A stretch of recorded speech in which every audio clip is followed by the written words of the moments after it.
My name is Molly Paul. I'm 17 and a senior at St. Mary's School. I've kind of grown up in Raleigh, North Carolina, and I run my own conservation organization called Raleigh Aquatic Turtle Adoption. So I kind of have three main areas of focus. The first is that I rehome unwanted pet turtles, and this is actually a very needed service because red-eared sliders are often kept as pets, and then they are released into the wild when they get too big or stinky. And so what I do is kind of keep pets as pets and wild turtles as wild turtles.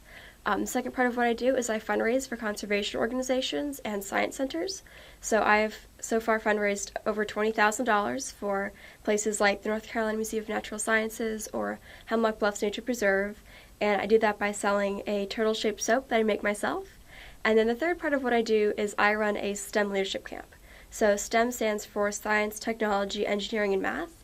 And really what I do is I try to teach all of these different topics through interesting labs and activities and guest speakers. But then I also really incorporate leadership training to that, and I try to keep that as engaging and fun as possible for those kids. So it's a little bit about kind of the work that I actually do. I'm very engaged in women's issues as well as environmental issues. I have the pleasure of serving on the Jane Goodall Institute Roots and Shoots National Youth Leadership Council, and I'm also a member of the State Farm Youth Advisory Board.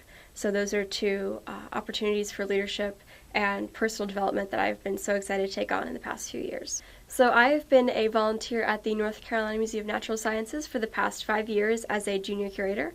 And I've been in summer camps there and have been really involved in fundraising for them and really engaging their different volunteer programs.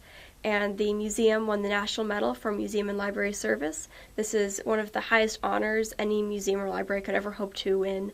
And the director of the Science Museum, Dr. Emlyn Coster, invited me to go with him to the White House to accept this honor. So I had the pleasure of meeting the First Lady and accepting the award alongside him.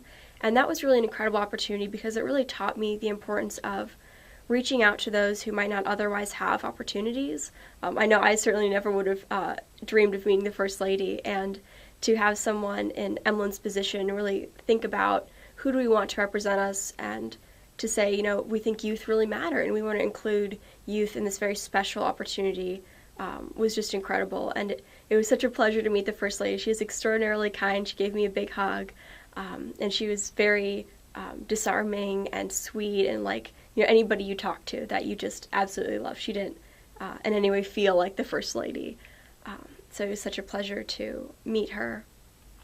And it was really an honor to represent my state in the Science Museum. You know, I really have grown up at the museum, and to be able to represent all of the people and my fellow peers who have just uplifted me and supported me and helped me grow into the leader that I am was such an honor and a privilege, and so I was extremely grateful for that opportunity. So in middle school, I was very interested in science, technology, engineering, and math, and I wanted to join all of the clubs my school had. So I was in Future City, Lego League, Math Club, and for a lot of these we did different team projects and activities, which I loved, but in all of those I was usually the only girl.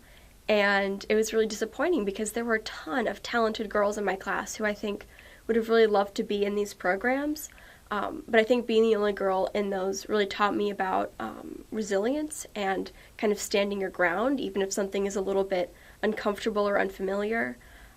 And I had a teacher who was leading that who flat out asked me, you know, one day, you know, you should really let one of the boys lead. And what's frustrating about that kind of comment is it wasn't like, oh, we want to give this other kid an opportunity. It was any boy could lead better than you, which I would also argue is false, considering that our team won hundreds of dollars for the school. And we had a ton of success, and it was a ton of fun. So even, I think there are problems sometimes with women not supporting other women, and I think having those experiences really as early on as middle school taught me the skills that I needed to be able to kind of take on the next stages of my life. And I think you get a lot of middle school girls who are too afraid of not fitting in or looking weird if they're into, you know, nature or science or playing in the mud. And so I think I was fortunate to be able to make the best of those circumstances, but I wish there were more young women who felt confident in their interests and their passions, and regardless of who else was there, what they thought about it.